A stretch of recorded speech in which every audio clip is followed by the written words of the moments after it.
हर हर महादेव दोस्तों, मैं हूँ केएस न्यू ब्लॉग से आपकी अपनी किरण सिंह। और आज आप श्रवण करेंगे श्री शिव पुराण की हिंदी व्याख्या के अंतर्गत नारद विष्णु संवाद रुद्र संहिता के प्रथम और द्वितीय अध्याय में, जो कि शिव जी की माया से मोहित होकर नारद जी को अहंकार हो गया था, उसी का संवाद इसमें आप प्रस्तुत करेंगे। कैसे अहंकार से इंसान की बुद्धि भ्रष्ट हो जाती है। आइए सबसे पहले हम हर हर महादेव बोलते हैं और शिव पुराण में प्रवेश करते हैं। हर हर महादेव दोस्तों, जैसा कि मैंने आपको बताया था, श्री शिव पुराण में 24,000 श्लोक हैं। तो मैं आपको उसकी हिंदी व्याख्या का अध्याय बाय अध्याय संक्षेप में वर्णन आपको सुना रही हूँ। इसमें देखिए, ये गोरखपुर की मेरे पास शिव पुराण है, गोरखपुर की शिव पुराण है। और इसमें एक तरफ संस्कृत में है और एक तरफ हिंदी में उसकी व्याख्या दी गई है। तो मैं जो हिंदी व्याख्या है उसका संक्षिप्त वर्णन आपको बता रही हूँ। पहले मैंने आपको शिव पुराण के महत्व के बारे में बताया था और इसमें 7 संहिता हैं आपको बताया था, जिसमें मैंने पहली संहिता बिंदुएश्वर संहिता के संपूर्ण कर लिया है। अब मैं द्वितीय संहिता रुद्र संहिता का प्रथम सृष्टि खंड के प्रथम और द्वितीय अध्याय के बारे में आज आपको संक्षेप में बताऊंगी। तो जो विश्व की उत्पत्ति, स्थिति, लय आदि के एकमात्र कारण है, गिरिराज कुमारी उमा के पति हैं, तत्व हैं, जिनकी कीर्ति का ना कोई अंत है और जो माया के आश्रित होकर भी उससे अत्यंत दूर है, जिनका स्वरूप अचिंतनीय है, जो बोध स्वरूप है, निर्विकार है, उन भगवान शिव को हम सब लोग प्रणाम करते हैं। अब व्यास जी ने कहा, जगत के पिता भगवान शिव, जगत माता कल्याण में पार्वती और उनके पुत्र गणेश जी को नमस्कार करके हम इस पुराण का आगे इस अध्याय का वर्णन करेंगे। जो भी हम सब लोग विचार करने पर भी शिव के तत्व को नहीं समझ पाते हैं। लोक कल्याणी शिव शंकर कैसे प्रसन्न होते हैं। भगवान शिव शीघ्र प्रसन्न हो जाते हैं। वे महान हैं, दयालु हैं, इसलिए वे अपने भक्तों को कष्ट नहीं दे सकते।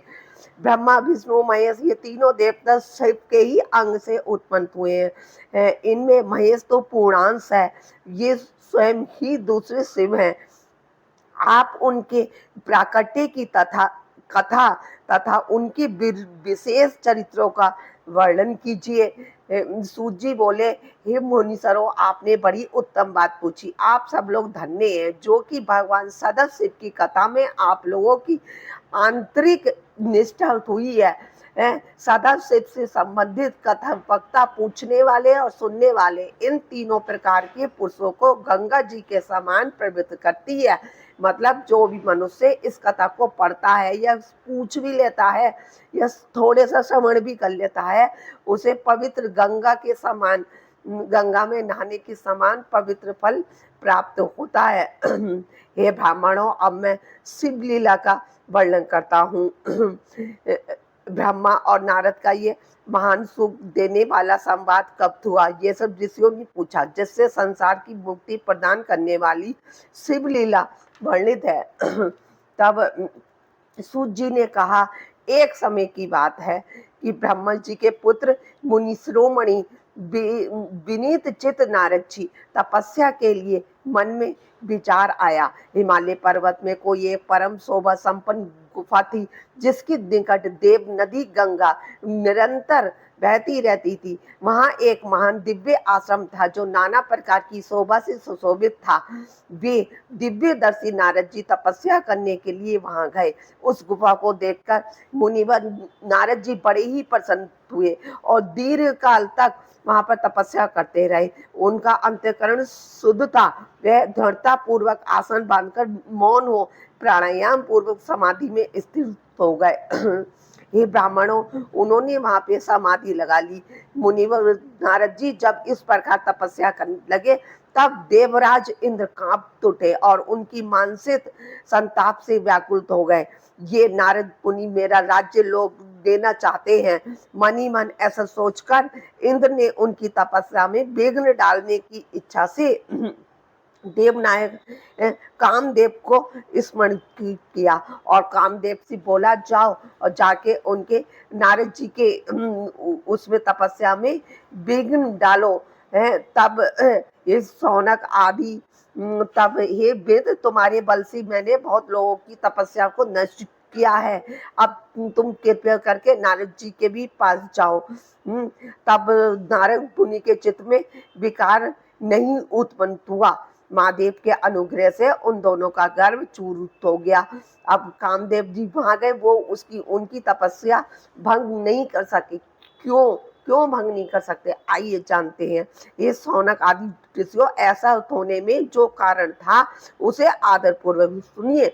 महादेव जी की ही कृपा से कामदेव का वहां पर नारद मुनि की तपस्या पर कोई प्रभाव नहीं पड़ा, क्योंकि पहले उसी आश्रम में काम शत्रु भगवान शिव ने उत्तम तपस्या की थी और वहीं पर उन्होंने मुनियों की तपस्या का नाश करने वाले कामदेव को शीघ्र ही भस्म कर डाला था। उस समय रति ने कामदेव को पुनः जीवित करने के लिए देवताओं से प्रार्थना की। तब देवताओं ने समस्त लोगों का कल्याण करने वाले भगवान शंकर से याचना की। इससे इस पर भी बोले थे देवताओं कुछ समय बीत जाने के बाद कामदेव जीवित हो जाएंगे, परंतु यहाँ पर इस जगह पर उनका कोई उपाय न चल सकेगा। इसीलिए दोस्तों भगवान शंकर की उक्ति के अनुसार ही जहाँ पर नारद जी तपस्या कर रहे थे वहां पर शिव जी ने तपस्या की थी, इसलिए वहां पे कामदेव का कोई प्रभाव नहीं पड़ा। वास्तव में इस संसार में सभी प्राणियों के लिए शंभु की माया को जानना अत्यंत कठिन है। जिसने अपने आप को शिव को समर्पित कर दिया उस भक्त को छोड़कर से संपूर्ण जगत उनकी माया से मोहित हो ही जाता है। इसलिए दोस्तों खाली घर में शिवलिंग रखने से कुछ नहीं है, खाली जल चढ़ाने से कुछ नहीं। अपने मन में शिवलिंग को स्थापित करना चाहिए, अपने मन में शिव नाम को स्थापित करना चाहिए। हे मुनि श्रेष्ठो, भगवान शंभु की माया धन्य है, धन्य है। ब्रह्मा विष्णु आदि देव भी उसको की गति को नहीं देख पाते हैं। उस माया से अत्यंत मोहित मुनि शिरोमणि नारद गर्व युक्त होकर अपना काम विजय संबंधी वृत्तांत बताने के लिए तुरंत कैलाश पर्वत पर गए। अब क्योंकि कामदेव ने तो उनकी तपस्या भंग की नहीं थी, इसलिए उन्हें बहुत घमंड अहंकार आ गया था कि मेरी तपस्या को कामदेव भी भस्म नहीं कर सका। इसी अहंकार बस होकर वह कैलाश पर्वत पर पहुंचे। वहां रुद्रदेव को नमस्कार करके गर्व भरे हुए मुनि ने अपने आप को महात्मा प्रभु और काम जेता मानकर उनसे अपना सारा वृतांत किया। यह सुनकर भक्त वत्सल शंकर जी अपनी माया से मोहित वास्तविक कारण से भ्रमित भ्रष्टचित नारद से कहने लगे, क्योंकि नारद जी को तो पता थी नहीं कि वो स्थान कितना शुद्ध था, वहां पे भोले बाबा ने तपस्या की थी। तब रुद्र बोले, हे तात, हे नारद, हे प्राग, तुम धन्य हो, मेरी बात ध्यान से सुनो। अब से फिर कभी भी ऐसी बात कहीं और नहीं कहना, विशेषतः भगवान विष्णु के सामने तो इसकी चर्चा कभी मत करना। तुमने मुझसे अपना जो वृत्तांत बताया है उसे पूछने पर भी दूसरों के सामने ना बताना। यह सिद्धि संबंधी वृत्तांत सर्वथा गुप्त रखने योग्य है, इसे कभी किसी के सामने प्रकट नहीं करना चाहिए। दोस्तों अपनी पूजा पाठ और सिद्धि जो भी तुम कर रहे हो उसे कभी भी किसी को नहीं बताना चाहिए, और कभी भी अपने अंदर अहंकार नहीं आना चाहिए कि मुझे इतना ज्ञान प्राप्त है या मेरे पास इतना पैसा है, ये मेरे पास सब कुछ। इसका अहंकार तो जरा सी देर में चूर हो जाता है। ये देखो श्रीमद् पुराण में भी लिखा हुआ है। भगवान शिव जी को की इच्छा को कोई भी मनुष्य टाल नहीं सकता है। इसी प्रकार तदंतर मुनि शिरोमणि नारद ब्रह्म लोक में गए। वहां ब्रह्मा जी को नमस्कार करके तो उन्होंने अपने तपोबल से कामदेव को जीत देने की बात कही। अब वो नहीं मानी शिव जी की बात, फिर उन्होंने बोल दी ब्रह्मा जी को, ब्रह्मा जी उनके पिता हैं। उनकी यह बात सुनकर ब्रह्मा जी ने भगवान शिव के चरण बिंदों का स्मरण करके और समस्त कारण जानकर अपने पुत्र को यह सब कहने से फिर से मना किया। है कि नारद जी शिव की माया से, पर नारद जी तो शिव की माया से मोहित थे, अतएव उनके चित्त में मद का अंकुर जम गया था। इसलिए ज्ञानियों में श्रेष्ठ नारद जी ब्रह्मा जी की बात को अपनी दिए थित कर नहीं समझा। इस लोक में शिव की जैसी इच्छा होती है वैसा ही होता है। समस्त विश्व उन्हीं की इच्छा के अधीन है और उन्हीं की वाणी रूपी तंत्रों से बंधा हुआ है। वो कहते हैं ना, विपरीत काले बुद्धि नष्ट हो जाती है ना, तब वही विपरीत बुद्धि वाले फिर नारद जी माया से युक्त हुए हुए नारद जी, अहंकार से युक्त हुए हुए नारद जी अब विष्णु भगवान के पास पहुंचे। अब नारद मुनि को आते देखकर भगवान विष्णु ने उनका आदर पूर्वक स्वीकार स्वागत किया। विष्णु बोले, हे तात, आप कहाँ से आ रहे हैं और यहाँ किस लिए आपका आगमन हुआ? हे मुनि श्रेष्ठ, आप धन्य हैं, आपके शुभ आगमन से मैं पवित्र हो गया। भगवान विष्णु का ये वचन सुनकर गर्व से, घमंड से भरे हुए नारद मुनि ने अपना सारा वृत्तांत बड़े अभिमान से बता दिया। उसके पश्चात शिव के आत्मा स्वरूप परम सैव सुबुद्ध भगवान विष्णु भक्ति पूर्वक अपना सिर झुकाकर हाथ जोड़कर परमेश्वर कैलाशपति शंकर की स्तुति करने लगे। अब विष्णु जी बोले, हे देवेश्वर, हे महादेव, हे परमेश्वर, आप प्रसन्न हो। हे शिव, आप धन्य हैं, सबको विमोहित करने वाली आपकी माया भी धन्य है। विष्णु जी बोले कि हे मुने, जिसके भीतर भक्ति, ज्ञान और वैराग्य नहीं होते, उसी के मन में समस्त दुखों को देने वाले काम, मोह आदि विकार शीघ्र उत्पन्न हो जाते हैं। आप तो नैष्ठिक और ब्रह्मचारी हैं और सदा ज्ञान वैराग से युक्त रहते हैं, फिर आप में काम विकार कैसे आ सकता है? आप तो जन्म से ही निर्विकार और शुद्ध बुद्धि वाले हैं। श्री हरि की कही हुई बातें, बहुत सी बातें सुनकर मुनि शिरोमणि नारद जी जोर जोर से हंसने लग गए।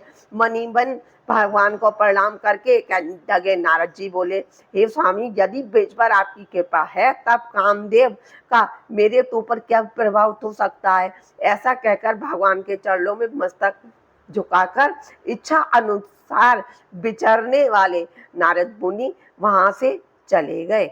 इस प्रकार श्री शिव पुराण के अंतर्गत द्वितीय रुद्र संहिता के षष्ठी खंड में नारदोक्त वर्णन नामक दूसरा अध्याय पूर्ण हुआ। दोस्तों, मैंने आज पहला और दूसरे अध्याय के बारे में आपको बताया है और तृतीय अध्याय उसके बाद क्या हुआ नारद जी के साथ, कैसे वो माया से मोहित रहे और कैसे तो उनका मतलब विवाह नहीं हो पाया, वो सब मैं आपको कल के एपिसोड में बताऊंगी।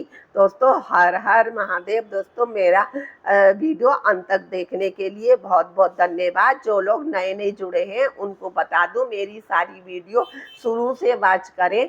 मैं सावन के प्रथम दिन से शिव पुराण का ये संक्षेप में वर्णन प्रस्तुत कर रही हूँ और मेरी इसको वीडियो को ज़्यादा से ज़्यादा शेयर करें ताकि सभी भक्त गणों तक मेरा ये छोटा सा प्रयास पहुँच सके।